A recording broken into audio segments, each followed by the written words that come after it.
Thank you Vijay.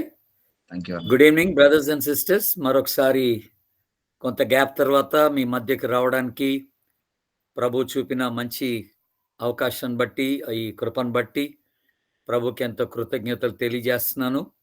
ఈ మధ్య కొంచెం లాంగ్ టూర్కి, మినిస్ట్రీ టూర్కి వెళ్ళడం జరిగింది. వరంగల్, అలాగే మళ్ళీ విజయవాడ, విజయనగరం, ఆర్మూర్ ఈ ప్రాంతాలన్నీ దర్శించి పరిచర్యలో పాల్గొని ఈరోజు మధ్యాహ్నమే బెంగళూరుకి చేరుకోవడం జరిగింది. కనుక మరి ప్రభు ఈ ప్రయాణాలన్నింటిలోనూ పరిచయాలన్నింటిలోనూ చేసిన సహాయం బట్టి నేను ప్రభుని ఎంతో స్తుతిస్తున్నాను. మీలో చాలామంది నా కొరకు ప్రార్థన చేస్తున్నారు. దాన్ని బట్టి కూడా మీ అందరికీ నా కృతజ్ఞతలు తెలియజేస్తున్నాను. అలాగే ఈ రోజున క్రొత్తగా ఎవరైనా ఈ స్టడీలో పాల్గొంటున్నట్లయితే వారికి ప్రత్యేకమైన ఆహ్వానాన్ని ఇస్తున్నాను. మిమ్మల్ని అభినందిస్తున్నాను. ప్రభు పేరట ఆహ్వానిస్తున్నాను. ఇలాగా కంటిన్యూస్గా ప్రతి మండే మరి నైట్ 8 to 9 మనకి స్టడీ ఉంటుంది. దీంట్లో మీరు పాల్గొని ఆశీర్వదించబడాలని నా ప్రార్థన. అయితే మనం అనుకున్నట్టుగానే ప్రియమైన దేవుని బిడ్డలారా, ఒక వారం ఓల్డ్ టెస్ట్మెంట్ బుక్, అలాగే మరొక వారం న్యూ టెస్ట్మెంట్ బుక్ అన్నట్టుగా మనము బైబిల్ పుస్తకాల యొక్క విశ్లేషణ చూస్తున్నాం. సమరీ, సర్వే, లేకపోతే అలాగా ఆలోచన చేస్తున్నాం. మనము చాప్టర్ స్టడీ చేయకుండా ఆ బుక్లో ఉన్నదంతా ఏమిటి అనేది ఒక గంటలో ఒక బుక్ స్టడీ మనం చేయడానికి ప్రయత్నం చేస్తున్నాం. లాస్ట్ వీక్ మీకు మరి రాజుల గ్రంథంలో స్టడీ చేయబడినట్టుగా నేను విన్నాను. దాన్ని బట్టి కూడా ప్రభుని స్తుతిస్తున్నాను. ఈ రోజున మన స్టడీ నిమిత్తమై మార్క్ సువార్త తీయండి దయచేసి. ఈ రోజున క్రొత్త నిబంధనలో మార్క్ సువార్తను చూద్దాం. ఈ మార్క్ సువార్త యొక్క విశ్లేషణ మనం కలిగి ఉండటానికి ప్రయత్నం చేద్దాం. మనం మార్క్ సువార్త అని అన్నప్పుడు వెంటనే మన మనసులోకి వచ్చేది ఏంటంటే ఇది మార్క్ రాశాడు అని. కరెక్టే, మార్కే రాశాడు. కానీ అసలు ఈ మార్క్ ఎవరు, ఈయన బ్యాక్గ్రౌండ్ ఏంటి, అది మనం కొద్దిగా తెలుసుకుంటాం బెటర్. ఈ పుస్తకంలోకి వెళ్ళక ముందుగా, ఈ సువార్తలోకి వెళ్ళక ముందుగా ఈ మార్క్ గురించి ఒకటి రెండు మాటలు మీకు జ్ఞాపకం చేయాలని నేను ఇష్టపడుతున్నా. బైబిల్లో ఈ మార్క్కి ఏమని పేరు పెట్టారంటే ఇంగ్లీష్లో జాన్ మార్క్ అన్నారు. జాన్ మార్క్ అంటే మార్కను మారు పేరు కలిగిన యోహాను అని అర్థం అన్నమాట. ఈయన ఎవరు, ఎక్కడి వాడు అని అంటే ఒకసారి మీరు అపోస్తుల కార్యముల గ్రంథానికి రండి దయచేసి. అపోస్తుల కార్యముల గ్రంథం 12వ అధ్యాయం 12వ వచనం చదువుతున్నాను, గమనించండి. అపోస్తుల కార్యములు, యాక్ట్స్ చాప్టర్ 12 and verse 12, 12వ అధ్యాయం 12వ వచనం. ఇట్లా ఆలోచించుకొని అతడు మార్కు అను మారు పేరు గల యోహాను తల్లి అయిన మరియ ఇంటికి వచ్చెను. అక్కడ అనేకులు ప్రార్థన చేయుచుండిరి. ఇంట్రెస్టింగ్గా ఇక్కడ రాయబడిన మాట ఏంటంటే మార్కు పేరు ఒకటే కాదు, వాళ్ళ తల్లి పేరు కూడా రాస్తారు ఇక్కడ. వాళ్ళ తల్లి పేరు కూడా మరియ అట. ఎందుకు ఇలా అంటే ఎలా తెలుసు మనకి? మార్కను మారు పేరు గల యోహాను తల్లి అయిన మరియా అని ఉంది అక్కడ. అయితే పేతురు మరియ ఇంటికి వచ్చాడు. అంటే ఈ మార్క్ వాళ్ళ తల్లిగారి ఇంటికి వచ్చాడు. ఈ మార్క్ యొక్క తల్లి ఒక మంచి ఆస్తిపర్రాలు, ప్రాముఖ్యమైనటువంటి పేరు కలిగినటువంటి క్రైస్తవరాలు. ఆమె ఇంట్లోనే ప్రార్థన జరుగుతుంది యెరూషలేంలో. ఆమె ఇంట్లోనే సంఘం ఏర్పరచబడింది. అదే మాట మనం ఇక్కడ చూస్తాం. అక్కడ అనేకులు కూడి ప్రార్థన చేయుచుండిరి వాళ్ళ ఇంట్లోనే అనే మాట మనం చూస్తాం దేవుని బిడ్డలారా. కనుక ఒక చిన్న ఇన్ఫర్మేషన్ ఏంటంటే వీళ్ళ అమ్మ గురించి మనకి ఇన్ఫర్మేషన్ ఉంది. మార్కు వాళ్ళ అమ్మ, ఆమె పేరు మరి అని రాస్తారు ఇక్కడ. తర్వాత మార్కు యొక్క డీటెయిల్స్ మనం కొంచెం చూస్తే, ఈయన పౌలు బర్నబాతో పాటు పౌలు గారి యొక్క మొదటి మిషనరీ ప్రయాణంలో వాళ్ళతో జాయిన్ అవుతాడు. ఆ ప్రయాణంలో జాయిన్ అయిన తర్వాత రెండవ మిషనరీ ప్రయాణంలో ఇతన్ని బట్టే, ఈ మార్కుని బట్టే, జాన్ మార్కుని బట్టి ఈ పౌలుకి బర్నబాకి కొంత భేదాభిప్రాయం కలుగుతదనమాట. కొంత వాదం కలుగుతది. మీరొకసారి ఎలాగో అపోస్తల కార్యంలో ఉన్నారు గనక 15వ అధ్యాయం చూడండి ఒకసారి. అపోస్తల కార్యం 15వ అధ్యాయము 37, 38 వచనాలు మనం చూద్దాం. 37, 38 వచనాలు. అప్పుడు మార్కు అను మారు పేరు కలిగిన యోహానును వెంట పెట్టుకొని పోవుటకు బర్నబా ఇష్టపడెను. అయితే పౌలు ఏమన్నాడు? పంఫూలియాలో పని కొరకు తమతో కూడా రాక తమ్మును విడిచిన వానిని వెంట పెట్టుకొని పోవుట యుక్తము కాదని తలంచెను. పౌలు గారి ఆర్గ్యుమెంట్ ఏంటంటే, ఇతడు అంతకు ముందు మనం పిలిచినప్పుడు రాలేదు ఈ కుర్రోడు. జాన్ మార్క్ అనే కుర్రోడు. మనతో రాలేదు గనక ఇప్పుడు అక్కర్లేదు. అంటే ఇలాగా ఆసక్తి లేనివాడిని మన వెంట తీసుకొని వెళ్ళటం ఎందుకు అన్నట్టుగా ఉందన్నమాట పాయింట్ అక్కడ. మనం తీసుకొని వెళ్ళొద్దు అనంటే అక్కడ 39వ వచనం చూడండి. వారిలో తీవ్రమైన వాదము కలిగినందున వారు ఒకరినొకడు విడిచి వేరైపోయిరి. ఎవరు వేరైపోయారు? పౌలు, బర్నబా వేరయ్యారు. అయితే 40వ వచనంలో 39లో బర్నబా మార్కుని వెంట పెట్టుకొని ఓడ ఎక్కి కుప్రకు వెళ్ళిపోయాడు. పౌలేమో శీలను ఏర్పరచుకొని వెళ్ళిపోయాడు.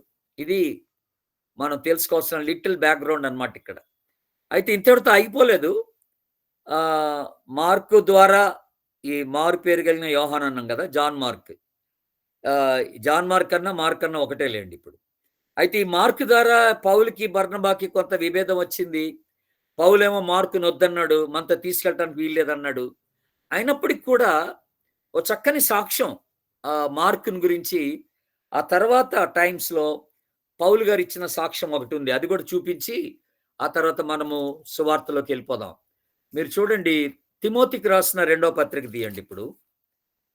తిమోతికి రాసిన 2వ పత్రిక 4వ అధ్యాయం. 4వ అధ్యాయం 11వ వచనం. తిమోతికి రాసిన 2వ పత్రిక 4వ అధ్యాయం 11వ వచనం. నా యొద్ద ఉన్నాడు, లూకా మాత్రమే నా యొద్ద ఉన్నాడు. మార్కుని వెంట పెట్టుకుని రమ్ము. అతడు పరిచారము నిమిత్తము నాకు ప్రయోజనకరమైన వాడు. ఎంత బ్యూటిఫుల్ మాట. అప్పుడు ఏదో కొంచెం వాదం వచ్చి ఆ మార్కుని బట్టి పౌలు, బర్నబా వేరైనప్పటికీ ఆ తదుపరి పౌలు గారు మార్కులో గమనించింది ఏంటంటే, ఇతడు పరిచర్యలో ఎంతో ప్రయోజనకరమైనటువంటి వాడని గ్రహించినాడు. గ్రహించి అప్పుడు చెప్తున్న మాట ఏంటంటే, అతడు మార్కును కూడా వెంట పెట్టుకొని రమ్మని అక్కడ వాళ్ళకి అతడు జ్ఞాపకం చేసినట్టుగా ఉంది. కనుక మళ్ళీ సమాధానం అనేది కలిగిందనమాట. ఆ విభేదాలతో, ఆ వాదాలతో వేరైపోయి అలాగే ఉండిపోలేదు కానీ, ఆ తర్వాత మళ్ళీ కలిసినటువంటి స్థితిని మనకి ఇక్కడ జ్ఞాపకం చేస్తున్నాడు పౌలు గారు, జ్ఞాపకం చేసినట్టుగా ఉంది దేవుని బిడ్డలారా. కనుక ఇది లిటిల్ బిట్ బ్యాక్‌గ్రౌండ్ మనకి మార్కుని గురించి చెప్పబడినటువంటి బ్యాక్‌గ్రౌండ్ అన్నమాట. అయితే ఇప్పుడు మార్కు సువార్తకొస్తే మనం దీంట్లో ఈ మార్కు సువార్త యొక్క థీమ్ ఏంటి, అసలు బేసిక్ థీమ్ ఏంటి అనేది మనం ఒకసారి ఆలోచన చేస్తే దేవుని బిడ్డలారా, నేను లాస్ట్ టైం మీకు ఒకసారి మత్తయి సువార్త గురించి మాట్లాడేటప్పుడు ఆ మత్తయి ఎవరికి రాశాడు అనంటే యూదులు, కన్వర్ట్ అయిన యూదులకి రాశాడని చెప్పాను నేను ఆ సువార్త. ఇప్పుడు మార్కు ఎవరికి రాస్తున్నాడంటే కన్వర్ట్ అయినటువంటి అన్యులకు రాస్తున్నాడు. అన్ని జనుల నుండి మార్పు చెందినటువంటి వారిని, వారు రోమాలో ఉంటున్నారు, రోమా పట్టణంలో ఉండేటువంటి వారిని ఉద్దేశించుకొని ఈ సువార్త రాస్తున్నాడు అనమాట. ఈ సువార్త యొక్క మేజర్ థీమ్ ఏంటంటే, మెయిన్ థీమ్ ఏంటనంటే సఫరింగ్ సర్వెంట్ అని అంటారు. అంటే శ్రమ నొందిన దాసుడు అనే మాట. శ్రమ నొందిన దాసుడు, సఫర్డ్ సర్వెంట్, లేకపోతే శ్రమ నొందిన దాసుడు అని మనం చెప్పొచ్చు అనమాట. అది థీమ్‌గా పెట్టుకున్నాం. నేను ఆల్రెడీ మీకు లాస్ట్ టైం కూడా ఒకసారి జ్ఞాపకం చేశాను. పాత నిబంధనలో మనం ఒక బుక్‌లో ఎంటైర్ పుస్తకంలో ఒకే ఒక థీమ్ వర్స్ తీసుకోవచ్చు కానీ, సువార్తలకు వచ్చే లోపల ఒకే ఒక థీమ్ వర్స్ అనేది ఉండదు. మనకు అనేక థీమ్ వర్సెస్ ఉంటాయి బేసిక్‌గా. కనుక ఈ మార్కు సువార్తలో మేజర్‌గా ఒక థీమ్ వర్స్ అంటూ మనం పెట్టుకోగలిగితే ఒకటి పెట్టుకోవచ్చు యాక్చువల్‌గా. 10వ అధ్యాయం 45వ వచనాన్ని థీమ్ వర్స్‌గా తీసుకోవచ్చు. మార్కు సువార్త 10వ అధ్యాయం 45వ వచనం ఏంటది? మనుష్య కుమారుడు పరిచారము చేయించుకొనుటకు రాలేదు గాని పరిచారం చేయుటకు వచ్చాడని. అలాగే అందరి కొరకు క్రయధనముగా తన ప్రాణం పెట్టడానికి వచ్చాడు. సో అది మనకి మేజర్ ఒక కీ వర్స్‌గా ఉండడానికి అవకాశం ఉంది దేవుని బిడ్డలారా. అలాగే కొన్ని మిగతా వర్సెస్ కూడా అక్కడక్కడ ఈ సువార్తలో ప్రాముఖ్యమైనటువంటి మూల వాక్యాలు కొన్నున్నాయి. ఆ మూల వాక్యాలు ఏమిటి అనంటే, మొదటి అధ్యాయం మనకి 11వ వచనం మార్కు సువార్త. ఈయన నా ప్రియ కుమారుడు, ఈయన యందు నేను ఆనందించుచున్నాను. అదొక మూల వాక్యంగా మీరు పెట్టుకోండి. అట్లాగే మొదటి అధ్యాయం 17వ వచనం. 17వ వచనంలో నేను మిమ్మల్ని మనుషుల పట్టు జాలులుగా చేసేదను అని అన్నాడు కదా శిష్యులు పిలిచినప్పుడు. సో అది కూడా ఒక మూల వాక్యంగా మీరు రాసుకోవచ్చు. అట్లాగే 10వ అధ్యాయం 14, 15 వచనాలు మీరు గమనిస్తే 14, 15 వచనాలు చిన్నపిల్ల నా యొద్దకు రానీయుడి, వారిని ఆటంకపరచొద్దు అంటాడు. అదొక మూల వాక్యంగా కూడా మనం తీసుకోవడానికి ఛాన్స్ ఉంది. అట్లాగే నేను ఇందాక 10:45 కూడా చూపించాను మీకు. ఏది పరిచారం చేయటకు రాలేదు గాని, చేయించుకుంటకు రాలేదు గాని చేయటకు వచ్చాడు అని. అలాగే ఇంకొక చక్కని మాట 12వ అధ్యాయం తీయండి ఇప్పుడు. అదొకటి చదువుదాం ఒకసారి. మీరు 12వ అధ్యాయము ఇది కూడా ఒక మూల వాక్యంగానే మనం పెట్టుకోవచ్చు. 12వ అధ్యాయం 33వ వచనం చదువుతున్నాను గమనించండి. 12వ అధ్యాయం 33వ వచనం. అక్కడ పూర్ణ హృదయంతోనూ, పూర్ణ వివేకముతోనూ, పూర్ణ బలముతోనూ ఆయన్ని ప్రేమించుటయు, ఒకడు తన్ను వలె తన పొరుగువాన్ని ప్రేమించుటయు సర్వాంగ హోమముల కంటెను బలుల కంటెను అధికమని ఆయనతో చెప్పాను. చూసారా దేవుని బిడ్డలారా? అంటే ఇక్కడ ఒక చిన్న మాట యాడ్ చేయబడింది. మనకి ఈ ఆజ్ఞ తెలుసు, దేవుణ్ణి ప్రేమించాలా, పొరుగువాన్ని ప్రేమించాలా, నిన్ను వలె నీ పొరుగువాన్ని ప్రేమించాలని తెలుసు. కానీ ఇక్కడ మార్కు ఒక చక్కని మాట హైలైట్ చేస్తున్నాడు ఇక్కడ. ఆ హైలైట్ చేసిన మాట ఏమిటనంటే, ఈ పొరుగువాన్ని ప్రేమించడం, దేవుణ్ణి ప్రేమించడం అనేది సర్వాంగ హోమముల అన్నిటికంటే బలుల కంటే అధికమని అతనితో చెప్పాడు అన్నాడు. అంటే ఇది చాలా మనం ఇచ్చేటువంటి బలుల కన్నా ప్రేమ, ప్రభువుని ప్రేమించటం, పొరుగువాడిని ప్రేమించటం అనేది అతి ప్రాముఖ్యమైనటువంటి విషయంగా ఇక్కడ మార్కు దాన్ని కొంచెం స్ట్రెస్ చేసి దానికి ఒక థ్రస్ట్ ఇచ్చినట్టుగా, ఇంపార్టెన్స్ ఇచ్చినట్టుగా మనం గమనిస్తూ ఉన్నాం దేవుని బిడ్డలారా.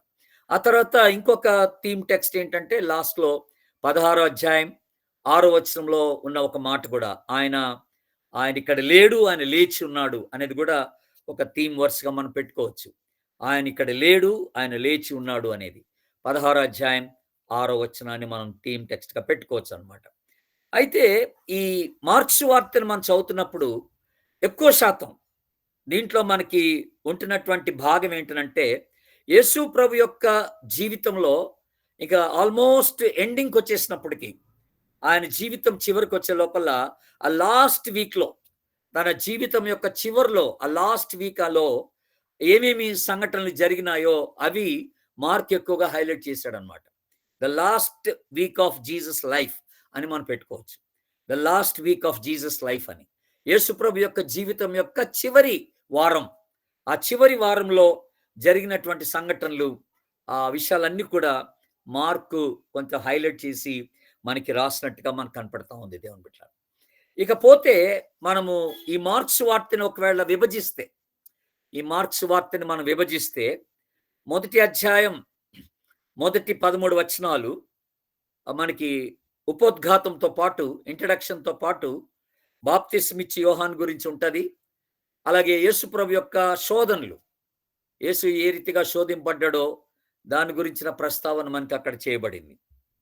అలాగే మొదటి అధ్యాయం 14వ వచనం నుండి 8వ అధ్యాయం 30వ వచనం వరకు ఇక యేసుప్రభు యొక్క గలిలయలో ఆ చుట్టుపక్కల ప్రాంతాల్లో యేసుప్రభు యొక్క పరిచర్య, Jesus ministry in and around Galilee అని అంటాం అన్నమాట. ఆ గలిలయ ఆ చుట్టూన ప్రాంతం అంతట్లో కూడా యేసుప్రభు చేసినటువంటి పరిచర్యను గురించినటువంటి వివరాలు మొదటి అధ్యాయం 14వ వచనం నుండి 8వ అధ్యాయం 30వ వచనం వరకు కూడా మనం చూడొచ్చు అన్నమాట. అలాగే 8వ అధ్యాయం 31 నుండి 16వ అధ్యాయం దాదాపుగా చివరి వరకు 20వ వచనం వరకు మనం వెళ్తే అక్కడ ఒక 2-3 విషయాలు ఆ భాగం అంతట్లో మార్కు ప్రస్తావిస్తున్నట్టుగా ఉంటుంది. అదేంటంటే యేసు ప్రభు తాను మెస్సియా అని ఎలాగా చెప్పుకుంటున్నాడో ఆ విషయం ఒకటి.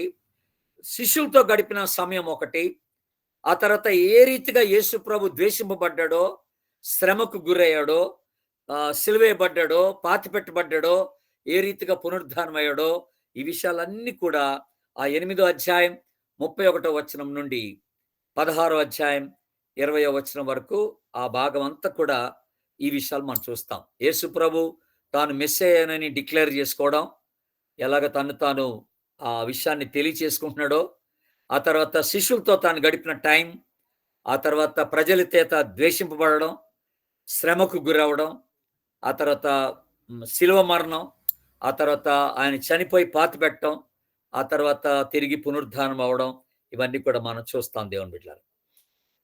ఇది ఇలాగుండగా మార్కు సువార్తను గురించి ఏమని చెప్తారంటే, ఈ కొన్ని ప్రతులలో 16వ అధ్యాయం, లాస్ట్ అధ్యాయము 9వ వచనం నుండి 20వ వచనం వరకు ఆ భాగం మిస్ అయిపోద్దనమాట. కొన్ని ప్రతుల్లో లేదది. కొన్ని ప్రతులలో ఆ భాగాన్ని రాయలేదసలు. ఏంటంటే 16వ అధ్యాయం 8వ వచనం వరకే.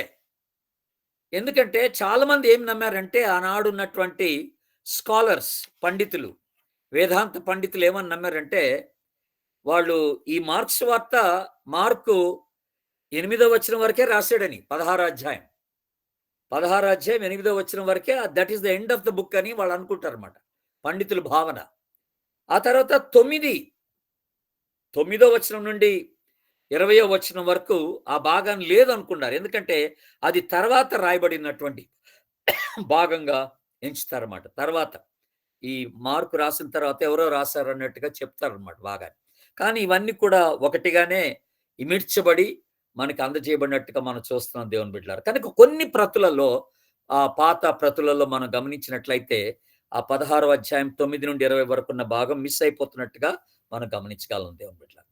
ఆ తర్వాత 8వ అధ్యాయంలో మనకి ఒక అతి ప్రాముఖ్యమైనటువంటి ఒక భాగం, అదేంటంటే పేతురు యొక్క డిక్లరేషన్. పేతురు యేసు ప్రభుని ఒప్పేసుకోవడం, అది మనం చూస్తాం. యేసు ప్రభు అడుగుతాడు, శిష్యులను అడుగుతాడు కదా, ప్రజలందరూ నా గురించి ఏమనుకుంటున్నారు అని అంటే, కొంతమంది ప్రవక్త అని, లేకపోతే ఇట్లాగా వేరు వేరు రకాలుగా ఆయన గురించినటువంటి విషయాలు బోధకుడని అవన్నీ చెప్తా ఉంటే, పేతురు ఈ మార్క్స్ వార్తలో మార్కు తెలియజేసింది ఏంటంటే, పేతురు ఏమంటాడంటే నువ్వు క్రీస్తువి అని అంటాడు. కానీ ఇంట్రెస్టింగ్గా మత్తయి కొంచెం డీటెయిల్స్ ఇచ్చాడు దాని గురించి. మత్తయి సువార్త 16వ అధ్యాయం 16వ వచనంలో అక్కడ ఇదే సంఘటన, ఈ ప్రశ్న అడిగినప్పుడు, ప్రజలు నా గురించి ఏమనుకుంటున్నారని అడిగినప్పుడు పేతురు కొంచెము లాంగ్ సెంటెన్స్ ఇచ్చాడు అక్కడ. నీవు సజీవుడవగు దేవుని కుమారుడువైన క్రీస్తువి అని అంటాడు. అయితే మార్కు మాత్రం ఒకటే మాట రాశాడు. పేతురు ఏమని ఒప్పుకున్నాడని రాస్తారు, మార్కు ఏమని రాశాడంటే క్రీస్తువి అన్నట్టుగా రాశాడు. అక్కడేమో మత్తయేమో నీవు సజీవుడవగు దేవుని కుమారుడువైన క్రీస్తువి అని పేతురు చెప్పినట్టుగా మత్తయి రాశాడు. ఆ చిన్న డిఫరెన్స్ ఇక్కడ మనకి కనపడుతున్నమాట, అంతే. అంటే ఒకవేళ మార్కు అవన్నీ మర్చిపోయాడా, అవి గుర్తుపెట్టుకోలేదా, ఆ స్టేట్మెంట్ అంతా గుర్తుపెట్టుకోలేదా, జస్ట్ క్రీస్తు అనే మాట మాత్రమే రాసి పెట్టినట్టుగా మనకుంది. తర్వాత ఈ మార్క్స్ వార్తలో మనం గమనించేది ఏంటంటే, యేసు ప్రభు యొక్క పుట్టుకను గురించిన విషయాలు ఉండవు. డైరెక్ట్గా పరిచయం స్టార్ట్ అవుతున్నట్టుగా ఉంటుంది. పుట్టుకను గురించిన విషయాలు మనకు కనపడవు. ఆ తర్వాత కొండ మీద ప్రస్తావన ఉండదు ఇక్కడ. ఆ తర్వాత ఉపమానాలు ఉండవు దీంట్లో ఎక్కువ. ఉపమానాలు ఏం కనపడవు మనకి. మత్తయి సువార్తలో చాలా ఉపమానాలు, ఒక అధ్యాయం ఉపమానాలు మనకు కనపడుతున్నాయి. కానీ మార్క్స్ సువార్తలో ఉపమానాలు పెద్దగా మనకు ఉన్నట్టుగా కనపడవు.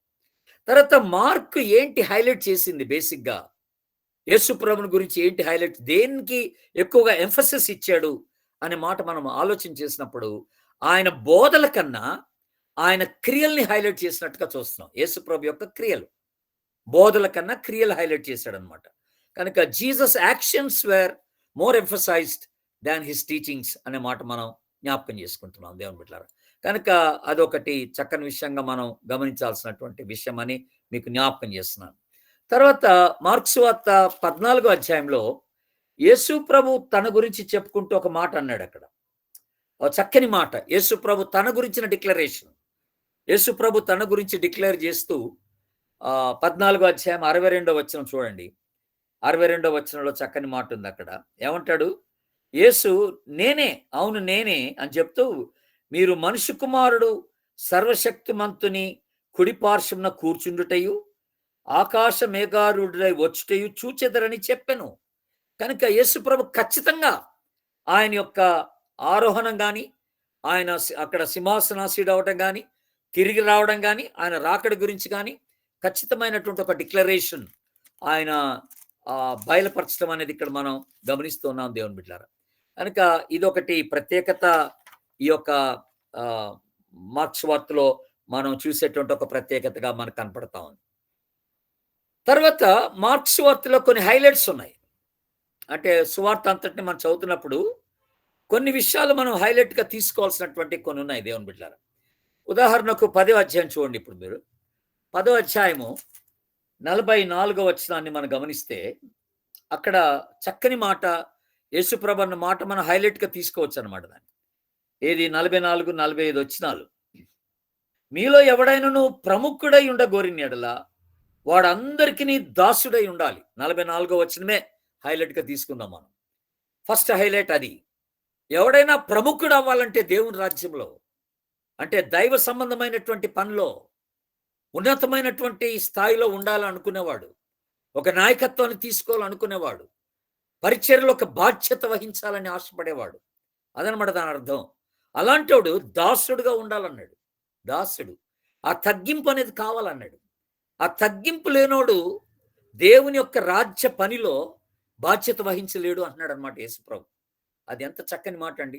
కనుక మనందరికీ ఇదొక మంచి పాఠమే. అంటే మన యొక్క పరిచర్యలో ఒక ఉన్నతమైనటువంటి స్థితిని, ఉన్నతమైనటువంటి బాధ్యతని కలిగి ఉన్నప్పుడు కూడాను మనందరం నేర్చుకోవాల్సినటువంటి ఒక విషయం ఏంటంటే మనలో ఆ తగ్గింపు అనేది కనపడాలి. ఎందుకంటే యేసు ప్రభు యొక్క మాదిరి అదే. అదే కూడా పౌలు ఫిలిప్పీ సంఘానికి రాస్తా అదే అంటాడు, మీరు క్రీస్తు మనసును మీరు కలిగి ఉండండి, క్రీస్తు యేసునకు కలిగిన మనసు మీరు కలిగి ఉండండి. ఏంటంటే ఆయన తగ్గించుకున్నాడు, తను తాను రిక్తునిగా చేసుకున్నాడు. ఆయన దేవునితో సమానంగా ఉండుట అక్కడ విడిచిపెట్టకూడని భాగ్యం అని ఎంచుకోలేదన్నాడు. దేవుడై ఉండి కూడా, అంటే అలాంటి ఒక తగ్గింపు నేచర్ గురించి మనం మాట్లాడుతున్నాం అనమాట ఈరోజు. కనుక క్రైస్తవ పరిచర్యలో ఏ హోదా మనకి ప్రభు అనుగ్రహించినా కూడా తగ్గింపు అనేది ఒక ఉన్నతమైనటువంటి లక్షణంగా కనపడాలని ప్రభు మనకి జ్ఞాపకం చేస్తున్నారు. తర్వాత ఇంకొక ఇంట్రెస్టింగ్ థింగ్ ఏంటంటే మార్క్స్ వార్తలో మనం చూసేది యేసు ప్రభు యొక్క పరిచర్య స్టార్టింగ్ ఏంటి అసలు అనేది మార్కు చక్కగా వివరించి, యేసు వార్తల్లో అది వివరించబడలేదు. యేసు ప్రభు యొక్క పరిచర్య విధానాన్ని మనం గమనిస్తే అది యేసు వార్తలో అలాగా వివరించబడలేదు. కానీ మార్క్స్ వార్త మొదటి అధ్యాయం చూడండి ఇప్పుడు ఒకసారి. మొదటి అధ్యాయం 14-15 వచనాలు. 14-15 వచనాలు. యోహాను చెరపట్టబడిన తర్వాత యేసు కాలము సంపూర్ణమై ఉన్నది, దేవుని రాజ్యము సమీపించి ఉన్నది, మారు మనసు పొంది సువార్తను నమ్ముడని చెప్పుచు దేవుని సువార్త ప్రకటించుచు గలిలయకు వచ్చెను అని ఉంది అక్కడ. కనుక యేసు ప్రభు తన 30వ ఏట ఆయన పరిచర్య స్టార్ట్ చేశాడని మనకు తెలుసు.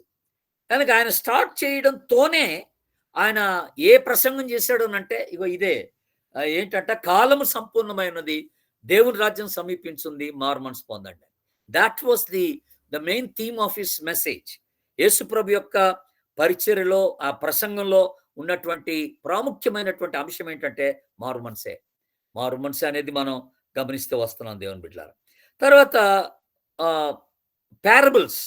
యేసు ప్రభు అంటే మనకి మత్తయి సువార్తలు కూడా ఉపమానాలు ఉన్నాయి, కొన్ని ఉపమానాలు లూకా సువార్తలో ఉన్నాయి. ఇలాగ ఉపమానాలు ఇచ్చినప్పుడు ఈ మార్కు ఒక మాట రాశాడు. అసలు ఎందుకు ఈ ఉపమానాలు ఎందుకు ఇవ్వబడ్డాయి అనే దానికి మార్క్ ఆన్సర్ చేస్తున్నాడు. మార్కు చక్కగా దానికి వివరణ ఇచ్చినట్టుగా మనం చూస్తాం. మీరు చూడండి 4వ అధ్యాయం తీయండి. మార్క్స్ వార్త 4వ అధ్యాయం. అక్కడ మార్కు యొక్క వివరణ ఏది, ఉపమానాలు ఎందుకు ఇవ్వబడ్డాయి అనడానికి, యేసు ప్రభు గాని ఎందుకు యేసు ప్రభు ఉపమానాల ద్వారా అందరికి బోధ చేశాడు అనడానికి ఓ చక్కని ఎక్స్ప్లెనేషన్ ఇక్కడ మార్క్ ఇస్తున్నట్టుగా ఉంది. చూడండి దేవుని బిడ్డలారా, 4వ అధ్యాయము 11-12 వచనాలు నేను చదువుతున్నాను. అందుకైన దేవుని రాజ్య మర్మము తెలుసుకొనుట మీకు అనుగ్రహింపబడి ఉన్నది గాని వెలుపల నుండి వారు ఒకవేళ దేవుని వైపుకి తిరిగి పాపక్షమాపణ పొందుదురని వారు చూచుటకైతే చూచి చూచియు కనుగొనక, వినుటకైతే వినియు గ్రహింపకయు ఉండుటకును అన్నీ ఉపమాన రీతిగా వారికి బోధింపబడుచున్నవని వారితో చెప్పాను.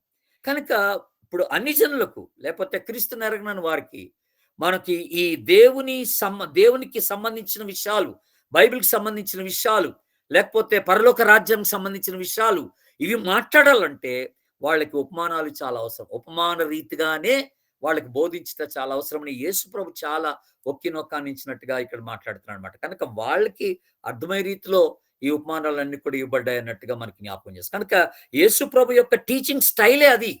టీచింగ్ స్టైలే అది. ఆయన అనేకమైన ఉపమానాలు అంటే ప్రజలకు తెలిసినటువంటి విషయాల్లో నుండి తెలియని పరలోక సత్యాల్ని ఆయన తీసుకొచ్చినట్టుగా చూస్తాం అనమాట. ఉపమానం అంటే ఏంటండి? తెలిసిన దాంట్లో నుంచి తెలియని విషయాలు జ్ఞాపకం చేయడమే ఉపమానం అనమాట. అలాంటివి ఆ కారణం ఇది అనే మాట చాలా బ్యూటిఫుల్‌గా ఇక్కడ మనకి జ్ఞాపకం చేస్తున్నాడు. తర్వాత ఇంకొకటి చక్కని మాట కూడా మీకు ఈ అంటే ఈ హైలైట్స్ గురించి మనం మాట్లాడేటప్పుడు ఆల్రెడీ మనకి మత్తయి సువార్తలో యోహాను యొక్క తల తీసేయడం అనేది మనం చూస్తాం. హేరోదియాని ఉంచుకున్నట్టుగా హేరోదు ఆ విషయంలో యోహాను డైరెక్ట్‌గా మాట్లాడినందుకు యోహాను తల తెగ్గొట్టేసాడు. అదే విషయం కూడా ఇక్కడ మనకి 6వ అధ్యాయంలో మార్క్స్ వార్త 6వ అధ్యాయంలో 14-29 ఉన్న భాగంలో బాప్తిస్మిచ్చి యోహాను గురించినటువంటి ప్రస్తావన మనకి ఇక్కడ జరిగింది. ఎందుకు ఎందుకు ఇక్కడ ఈ మాట నేను జ్ఞాపకం చేస్తానంటే వెరీ ఇంట్రెస్టింగ్‌గా మార్క్స్ వార్త మీరు గమనించినట్లయితే దేవుని బిడ్డలారా ఇది యోహాను నుండే ప్రారంభమవుతది. యోహాను స్టేట్మెంట్ నుండే ప్రారంభమవుతది. మొదటి అధ్యాయం మీరు చూడండి. ఆ మొదటి 3 వచనాలు ఎవరి గురించి రాయబడుతున్నాయి అక్కడ? బాప్తిస్మిచ్చి యోహాను గురించే. దేవుని కుమారుడైన యేసుక్రీస్తు సువార్త ప్రారంభం అని అన్నాడు. సువార్త ప్రారంభం. ఇక్కడ పుట్టుక లేదు, జీనియాలజీ వంశావళి లేదు, ఏం లేదు. డైరెక్ట్‌గా సువార్త ప్రారంభం అంటూనే ఎవరి గురించి మాట్లాడాడు ఇక్కడ? మార్క్ ఎవరి గురించి మాట్లాడుతున్నాడు? ఇదిగో నా దూతను మీకు ముందుగా పంపుచున్నాను. అతడు నీ మార్గంను సిద్ధపరచును.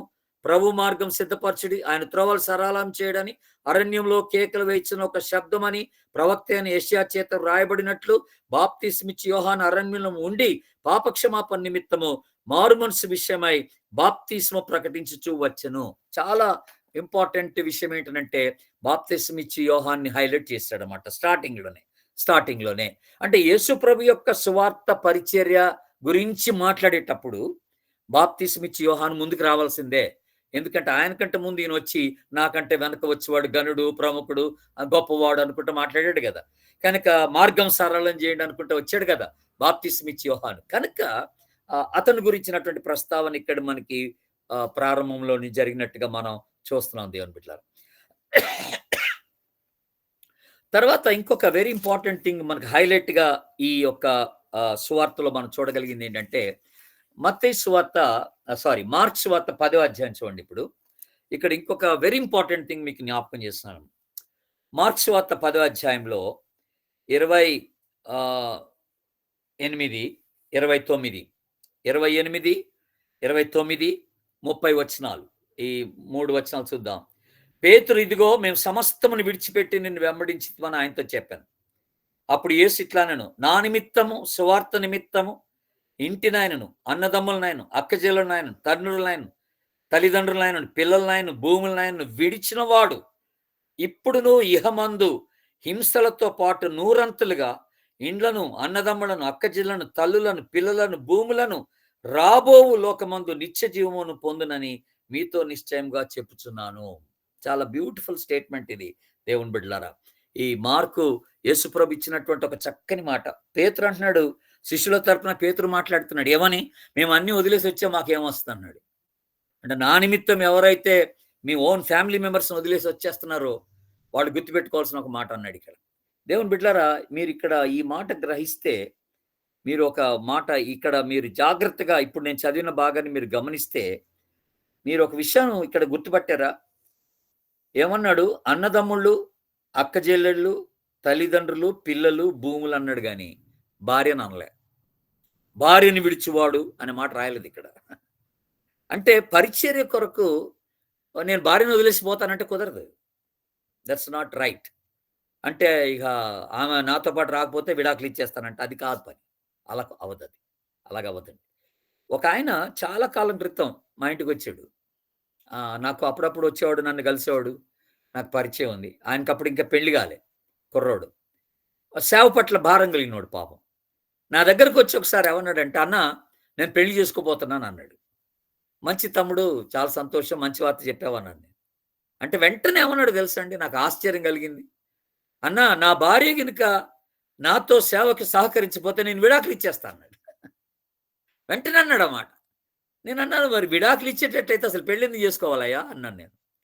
"ఎందుకు అంత పెద్ద మాట మాట్లాడుతున్నావు? విడాకులు ఇవ్వడానికి ఇప్పుడే రెడీ అయిపోయావంటే, ఇంక నువ్వు ఆమెతో ఏముంటావు?" అని అన్నాను నేను. "అంతేనన్నా, నాతో సేవకు సహకరించాల్సిందేనన్నా, లేతే వదిలేసి ఎళ్ళిపోతానన్నా." అలా మాట్లాడటం మొదలెట్టాడు. ఆశ్చర్యం ఏంటంటే దేవుని బిడ్డలారా, 10 సంవత్సరాల తర్వాత మళ్ళీ కలిసాడు నాకు. అదే వ్యక్తి 10 సంవత్సరాల తర్వాత కలిసాడు. కలిసి అనుకున్నంత పని చేశాడు. కలిసి "నువ్వు ఎలాగున్నావని" జెప్తే, "పెండ్లయింది, భార్యను గూడా వదిలేసానన్నాడు." ఎంత విచారం అండి.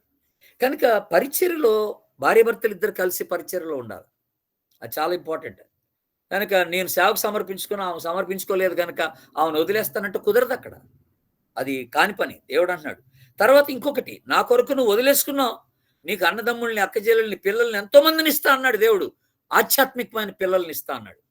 అన్నదమ్ముల్నిస్తా ఆధ్యాత్మికంగా అన్నాడు. అట్లాగే నీకు ఇంకొక మాట కూడా ఇక్కడ జ్ఞాపకం చేయబడిందంటే, ఇహమందు హింసలతో పాటు అన్నాడు. హింసలతో పాటు ఇవన్నీ పొందుకుంటారన్నాడు. అంటే నా నిమిత్తమై ఎవడైతే సమర్పించుకొని వచ్చేసాడో, వాడు నా కొరకు హింసలు పొందాల్సినటువంటి అవసరత ఉన్నది అని దేవుడు మాట్లాడాడు. డెఫినిట్‌గా హింసింపబడాల్సింది. డెఫినిట్‌గా శ్రమకు గురి అవ్వాల్సిందని యేసు ప్రభు చాలా స్ట్రెస్ చేసి దాని గురించి మాట్లాడినట్టుగా మనం చూస్తున్నాం. కనుక శ్రమ లేని క్రైస్తవ జీవితం లేదు. హింసలు లేని సేవ లేదు.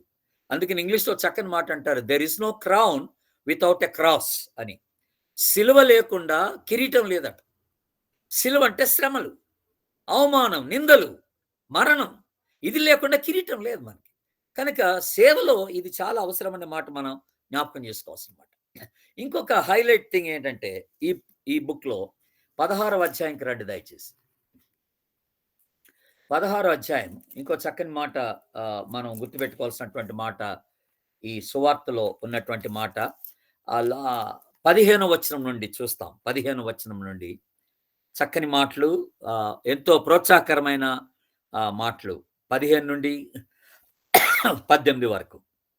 "మరియు మీరు సర్వలోకమునకు వెళ్లి సర్వ సృష్టికి సువార్తను ప్రకటించుడి. నమ్మి బాప్తిసం పొందినవాడు రక్షింపబడతాడు. నమ్మని వానికి శిక్ష విధింపబడుతది. నమ్మిన వారి వలన ఈ సూచక్రియలు కనపడతాయి. ఏమనగా నా నామమున మీరు దయ్యాలు వెలగొడతారు, క్రొత్త భాషలు మాట్లాడతారు, పాములు ఎత్తి పట్టుకుంటారు, మరణకరమై తాగితే కూడా మీకే హాని చేయదు. రోగుల మీద మీరు చేతులు ఉంచినప్పుడు స్వస్థత వారికి కలుగుతది" అని అన్నాడు. ఎంత గొప్ప అధికారంతో యేసు ప్రభు ఈ ఈ సువార్త పని నిమిత్తమై మనల్ని పంపిస్తున్నాడో అర్థం చేసుకోండి. కనుక మత్తయి కూడా ఈ గ్రేట్ కమిషన్ గురించి రాశాడు. గొప్ప ఆజ్ఞ. మీరు వెళ్ళి సమస్త జనులను శిష్యులుగా చేయండి" అన్నాడు.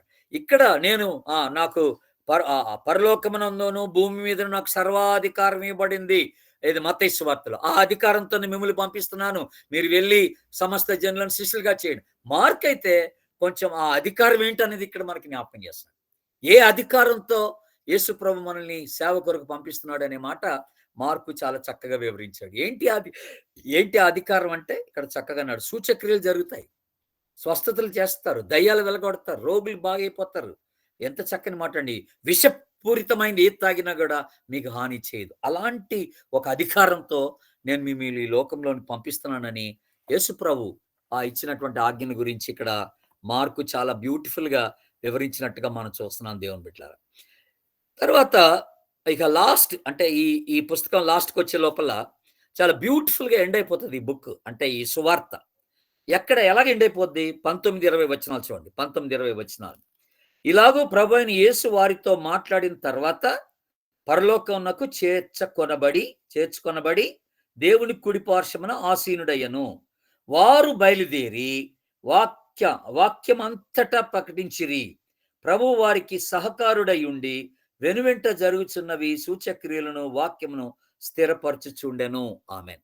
ఇది ఒక చక్కని మాట. ఏంటంటే ఇక్కడ యేసు ప్రభు పైకెళ్ళిపోవడం, ఈ ప్రజలు, ఈ శిష్యులందరూ కూడా సువార్త పనిలో నిమగ్నమైపోవడం. ఎంత బ్యూటిఫుల్ అంటే యేసు ప్రభు చేసిన పరిచర్య యొక్క ఆ కంటిన్యూషన్ అది మన మీద ఉందని చెప్పడం అనమాట.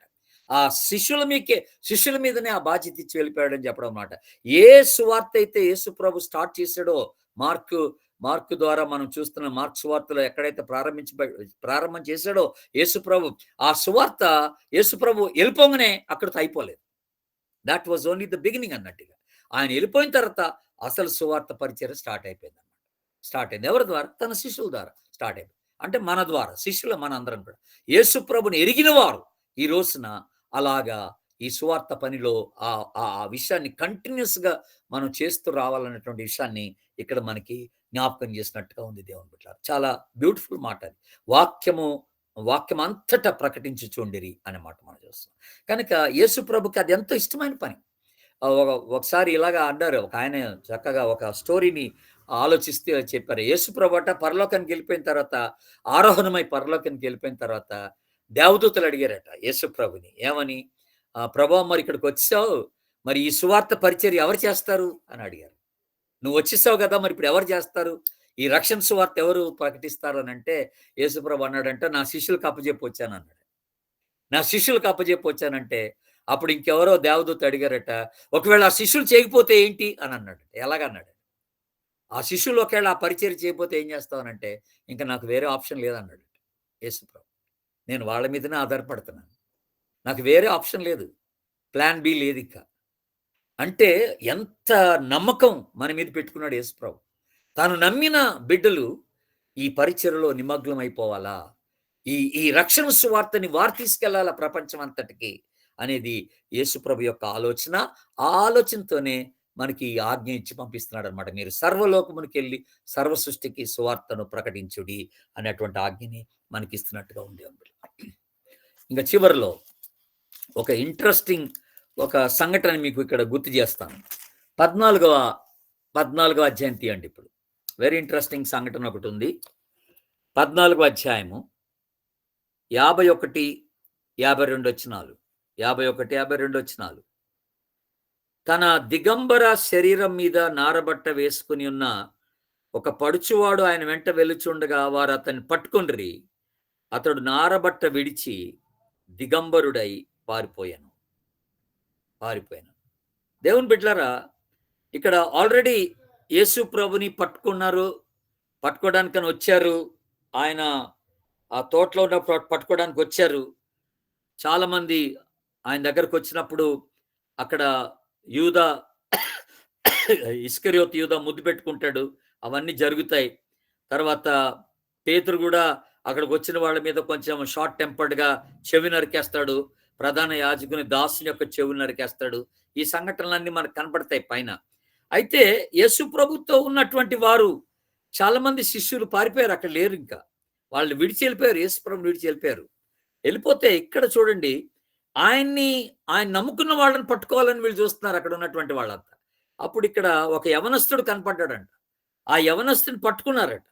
పట్టుకుంటే వాడు శరీరం మీద నారబట్ట వేసుకుని ఉన్న ఒక పడుచువాడు అక్కడ ఆయన వెంట వెళ్తుండగా వారు అతన్ని పట్టుకున్నారు. అతడు ఆ నారబట్ట కూడా విడిచి దిగంబరుడై పారిపోయాను అనే మాట మనం చూస్తాం. అయితే ఇక్కడ ఏమని చెప్తారంటే, వేదాంత పండితులు ఏమని చెప్తారంటే, ఈ దిగంబరుడై పారిపోయిన వ్యక్తి ఎవరో కాదు, మార్కే ఆ పని చేశాడు. కాకపోతే తన పేరు చెప్పుకోకుండా అలా రాశాడు అన్నమాట. ఎందుకంటే మత్తయి దాని గురించి రాయలేదు, లూకా రాయలేదు, యోహాన్ రాయలేదు. ఈ సువార్తికులు ఎవరు కూడా ఆ విషయాన్ని ప్రస్తావించలేదు. మార్కు ఒక్కడే దాన్ని ప్రస్తావించుకున్నాడు. నారబట్టలు వదిలేసి నగ్నంగా పారిపోయినటువంటి ఒక యవనస్తుడు మనకు కనపడుతున్నాడు. ఆయన ఎవరో కాదు, ఆ మార్క్ అనే మాట మనం చూస్తున్నాం దేవుని బిడ్డలారా. కనుక అదొక చిన్న ఇన్ఫర్మేషన్. ఆ మార్క్ సువార్త మనం చదివేటప్పుడు ఆ చిన్న ఇన్ఫర్మేషన్ మనకు ఒకటి వస్తుంది మధ్యలో.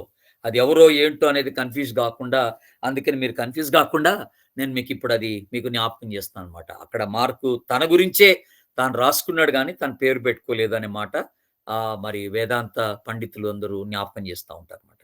కనుక చాలా బ్యూటిఫుల్గా ఈ ఈ ఈ మార్క్స్ వార్త ప్రారంభంలో ఏం చూసాం? చక్కని మాట చూడండి. మార్క్స్ వార్త వెరీ ఫస్ట్ వర్స్ ఇందాక మీకు గుర్తు చేశాను కదా, ఒకసారి ఆ మాట మళ్ళీ గుర్తు చేస్తున్నాను. వెరీ ఫస్ట్ వర్స్, దేవుని కుమారుడైన యేసుక్రీస్తు సువార్త ప్రారంభం. మళ్ళీ 16వ అధ్యాయం లాస్ట్ వచనంలో ఏమనుంది? వారు ఈ సువార్త అంతటా ప్రకటించిరి అని ఉంది అక్కడ. కనుక అది కొనసాగడం. ఈ సువార్త కొనసాగడం అనేది మనం చూస్తున్నాం దేవుని బిడ్డ. ఇక్కడ ప్రారంభం, ఇక్కడ అంతం కాదు, కొనసాగడం అనేది మనం చూస్తాం. కనుక ఎంటైర్ ఈ సువార్తలో అంటే ఈ మార్క్ సువార్తలో మనకు కనపడుతున్నటువంటి ఒక మూల అంశం ఏంటంటే యేసుప్రభు యొక్క పరిచర్య. యేసుప్రభు యొక్క పరిచర్య మూలాంశంగా మనకు కనపడతా ఉంటుందన్నమాట. కనుక that's beautiful way of explaining. Mark చాలా బ్యూటిఫుల్‌గా ఇవన్నీ మనకి వివరించినట్టుగా మనం చూస్తున్నాం. We praise God for that. దాన్ని బట్టి దేవునికి వందనాలు చెల్లిస్తున్నాను. God bless you. ఇది మార్కు సువార్త యొక్క ఓవరాల్ వివరణ ఇదని నేను మీకు జ్ఞాపకం చేస్తున్నాను దేవుని బిడ్డలారా. Thank you. Thank you so much. God bless you. మీకు ఏదైనా ప్రశ్నలు ఉంటే అడగండి.